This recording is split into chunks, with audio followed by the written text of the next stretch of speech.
Stel jou 'n wêreld voor waar jou stem word versterk, waar jou bekommernisse word gehoor en daar word op opgetree. Vakbonde maak dit moontlik deur werknemers verenig om beter lone en werksomstandighede te beding. Hulle is die kollektiewe stem van die werksmag. 'n Vakbond is 'n organisasie van werknemers wat gevorm word om die verhoudings tussen werknemers en werkgewers te reguleer. Die hooffunksies daarvan sluit in die onderhandeling van lone, werksomstandighede en ander werkverwante sake namens sy lede. Vakbonde verteenwoordig ook werknemers in geskille met werkgewers en poog om werkersregte te bevorder en te beskerm. 'n Werkplekforum is 'n statutêre liggaam wat binne 'n enkele werkplek gevestig word waar 'n drempelgetal werknemers in diens is.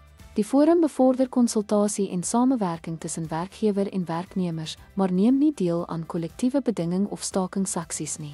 Werkplekforums hanteer werkplekwessies soos herstrukturering, werkorganisasie en gesondheid en veiligheid.